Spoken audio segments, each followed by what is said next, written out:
Assalamualaikum warahmatullahi wabarakatuh. Halo semua, perkenalkan nama saya Nida Zihni Mumtaz dari podcast Gerakan Peduli Budaya Lingkungan Hidup Sehat 10-9. Jadi hari ini itu kita kedatangan tamu spesial, yaitu Sekretaris dari Eskul Adiwiyata BM1, Miss Ima. Kita sapa dan sambut Miss Ima. Selamat datang Miss. Halo, selamat datang Nida.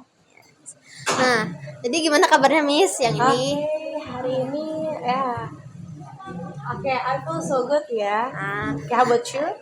I'm fine. Okay. Nice. Jadi aku tuh mau tanya-tanya seputar kegiatan sosialisasi minggu lalu, tepatnya hari Rabu kan kita kedatangan tim Semut Merah sama Distrik Jabar ya. Betul. Nah, aku sama teman-teman aku nih mau tahu sih dari sosialisasi kemarin, poin penting apa sih yang harus kita ingat dari materi yang dibahas oleh Semut Merah? Oke. Jadi kemarin itu tepatnya hari apa? Ada yang tahu? Hari Rabu. Ya, betul, hari Rabu. Ya, tanggal berapa?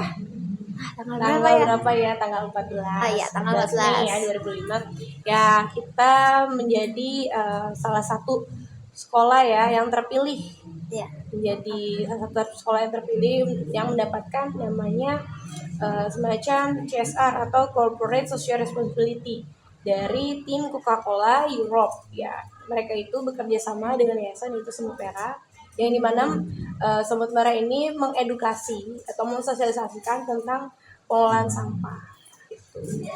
Nah, pengelolaan sampahnya ini ternyata memang ya cukup perlu sering dilakukan ya setiap hari ya. Betul. Kalau hanya cuman sesekali itu pasti ya bakal terulang kembali, apalagi namanya sampah. Pasti ya, we have produce the trash every day.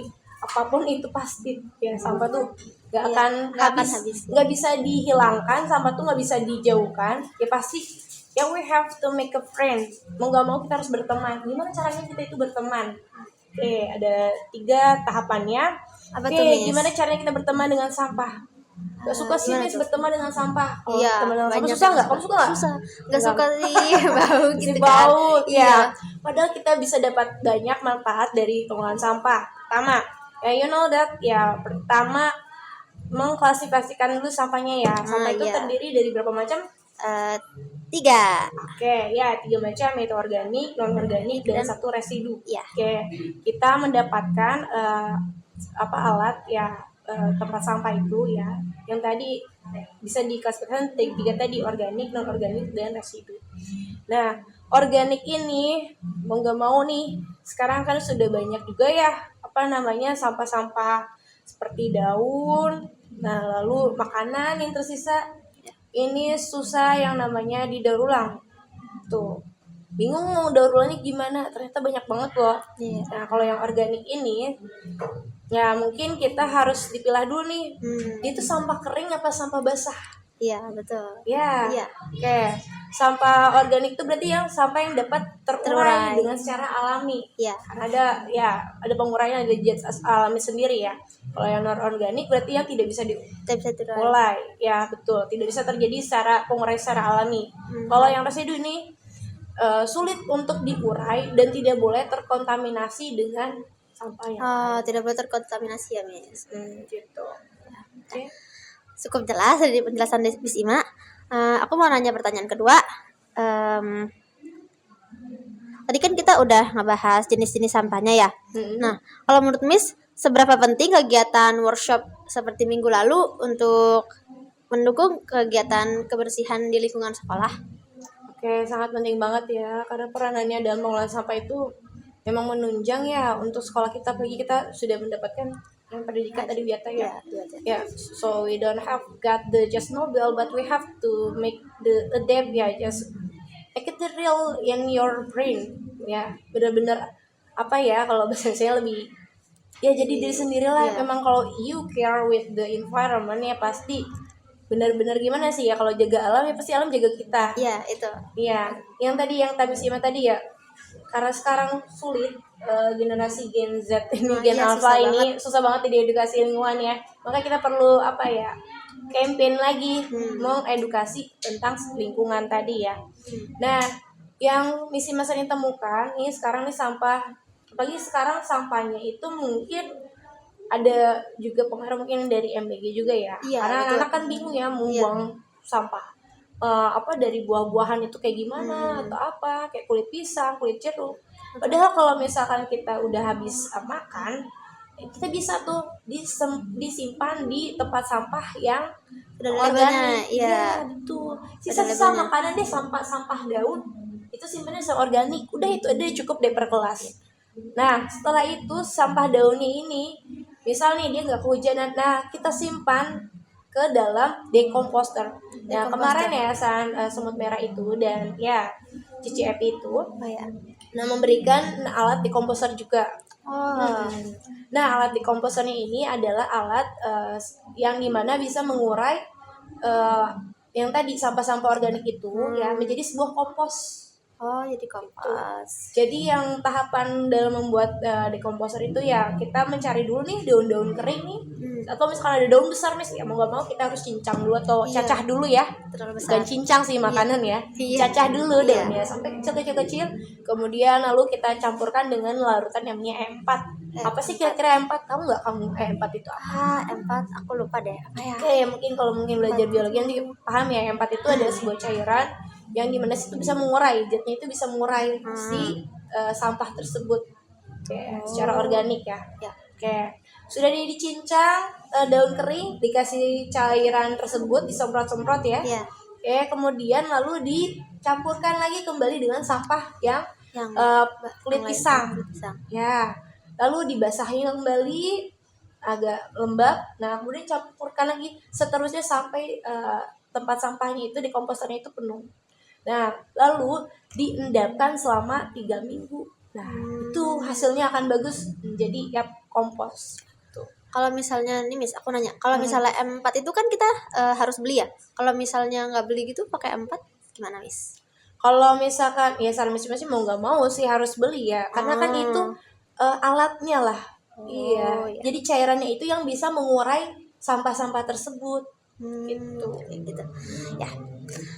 Oke, mungkin nih ya dari pihak EAPI sendiri ya kemarin Yayasan Semut Merah itu udah memberikan di komposter, lalu juga memberikan sosialisasi gimana sih cara mengantisipasi atau recycle the plastic, gimana sih caranya?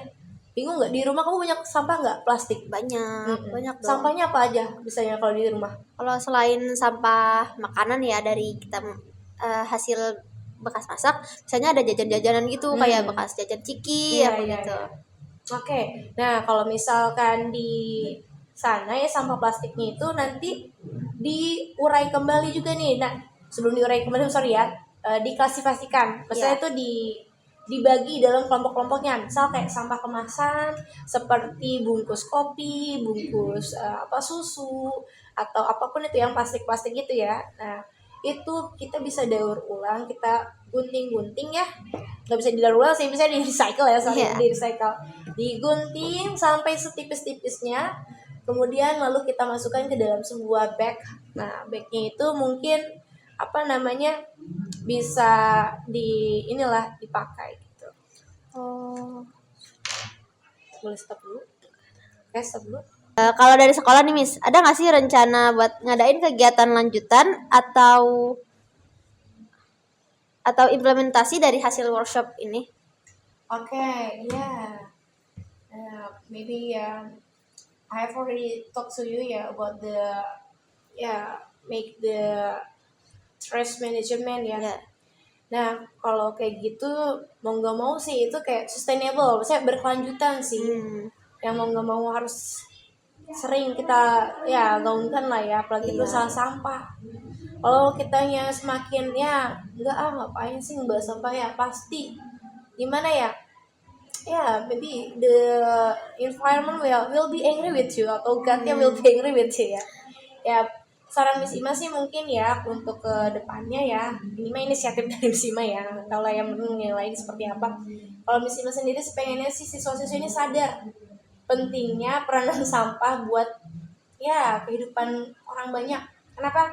Kalian tuh bisa dapat you got the money ya, mungkin dapat uang, money. Iya, diolah Enggak sih? kembali, bisa dijual lagi ya.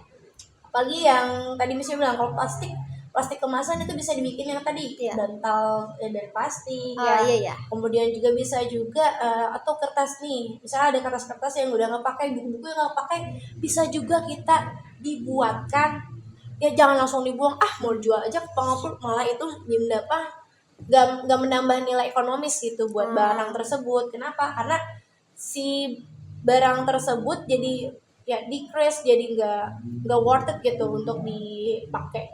Ya. Kita bikin apa? Kita bikin bungkus gorengan. Wah iya, Cari ke benar, tukang-tukang banyak. gorengan, kita bikin lemnya dulu dilipat ya layaknya bungkus gorengan, dijual kembali. Nah lalu sampah yang tadi tuh yang botol-botol plastik dibikin nggak ekobrik.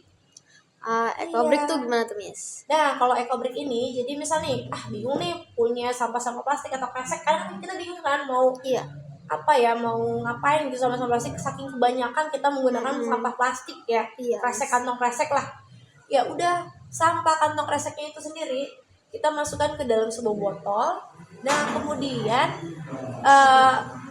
sampah kemasannya tersebut dibikin jadi tebal, jadi full gitu. Jadi gimana caranya buat bikin sampah plastik itu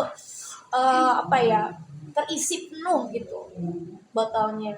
Nah sudah ada dalam jangka banyak itu ya muatannya botolnya, lalu kita bentuk, bisa dibikin tempat duduk, kursi dari iya benar, jadi atau tempat tulisan duduk. nama gitu BM1.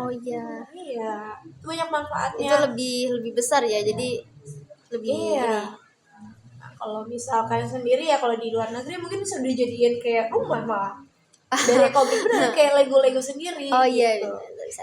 Nah, udah di situ atau Miss gimana caranya kita kalau misalkan dijual ke pengepul ya pemulung ya, itu harganya tuh lumayan nggak terlalu banyak gitu. Iya. Makanya kita daur ulang. Tuh. Recycle ya, digunakan kembali sih lebih bisa. tepatnya ya, reuse and recycle. Kalau gitu kita langsung lanjut ke pertanyaan selanjutnya. Kalau tanggapan Miss Ima nih terhadap partisipasi peserta baik guru maupun siswa kemarin gimana nih, Miss? Oke, tanggapan Miss Ima terhadap kemarin ya, event yang kemarin itu sangat bagus dan baik sekali ya, yang mudah-mudahan sih kedepannya ya event ini tuh selalu diadakan gitu setiap minggunya. Jangan ya kalau misalnya kita hanya pada saat hari tertentu saja gitu ya, hanya event sehari itu lupa gitu, implikasi ilmunya itu nggak dapet gitu. Nah jadi harus dilakukan setiap hari, apalagi masalah tentang yang tadi trash management itu, pengolahan sampah itu benar-benar sering dilakukan setiap hari, berarti semakin sedikit juga nanti sampah yang ada di sekolah gitu. Malah nanti mungkin one day kalau kita udah bisa ngelola sampah, mungkin kita udah mulai nih mengerucut ke sampah yang namanya sampah udara, mungkin penggunaan kendaraan bermotor atau mobil udah digaungkan lagi, kan itu juga bisa menghasilkan kualitas udara yang kurang baik. Tapi kalau misalnya begitu agak susah ya buat terus-terusan kita buat sosialisasikan, soalnya itu tergantung kesadaran sendiri. Iya, makanya dari itu perlu ada kebijakan mungkin. Kalau misalkan dalam siswa-siswi yang ada di daerah Bukan Madang atau daerah sekitar sini lah, rumahnya dekat itu, jaraknya cuma 100 meter, ngapain pakai motor? 100 meter. Ngapain pakai motor? Jalan kasihan bumi, kasihan bensin. Itu sih. Ini menggunain aja jalan kaki. Anjuran dari Pak Gubernur our government West Java said that we have to walking every day, harus jalan kaki setiap hari biar kita itu sehat. Salah satu kriteria anak sehat Indonesia. Pertanyaan terakhir nih, Miss. Kalau harapan Miss Ima ke depannya untuk BM1 setelah datangnya workshop yang kemarin dari Distrik Jabar gimana, Miss?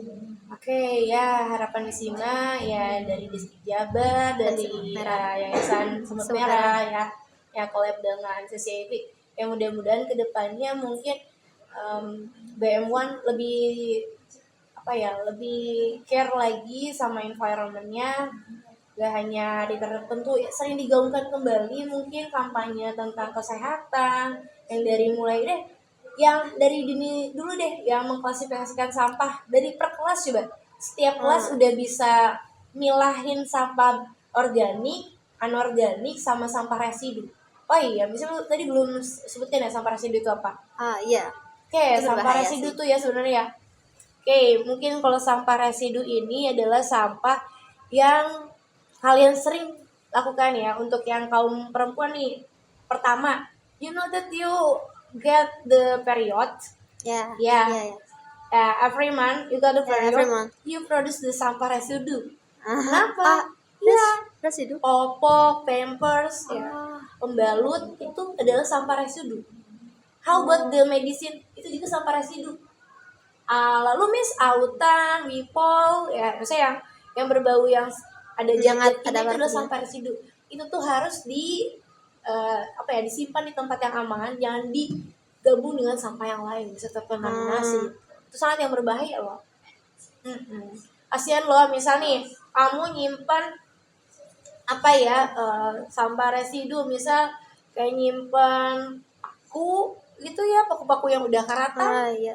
Itu Kalau misalkan bahaya. sama pemulung-pemulung ya yang ada di Bantar Gebang, mungkin nanti kalau ketancap gimana? Serem banget. Bisa tetanus. Banyak Iya. yang banyak dari Meninggal ya. pemulung mereka meninggal gara-gara hal tersebut. Kaca itu sampah residu, nah. Jadi harus dipisahkan. Bisa ada yang mecahin kaca, cermin gitu, itu harus dipisahkan nih. Kalau bisa mah dibalut dengan kertas, simpan, baru bisa disimpan ke tempat sampah. Oke, untuk harapannya, harapan untuk BM1 ya. Mungkin untuk harapan BM1 ya, mudah-mudahan siswa-siswi di M1 lebih care dengan lingkungan, lebih lebih sering lagi menjaga kebersihannya, dimulai dari yang tadi mengklasifikasikan sampah dengan cara benar, yang organik, anorganik, sama residu. Lalu mungkin lebih mencintai lingkungan aja dan sering membawa tumbler dan tempat wadah. Kalau misalkan jajan ke kantin, itu aja sih. Itu emang udah lumayan pada ngebiasain ya. Ya betul sih. Tapi ya kalau bisa sih nggak hanya di sekolah aja, di luar sekolah pun harus seperti itu. Jadi make it habitual gitu, ya kebiasaan. Itu aku suka banget dengarnya, itu dibikin jadi habit kalau menurut Miss. Terima kasih banyak Miss sudah datang. Thank you so much. Juga sharing-sharingnya, sudah diberikan waktu dan kesempatannya. Ya. Kalau gitu kita tutup. Terima kasih untuk perhatiannya semuanya. Wassalamualaikum warahmatullahi wabarakatuh. Waalaikumsalam.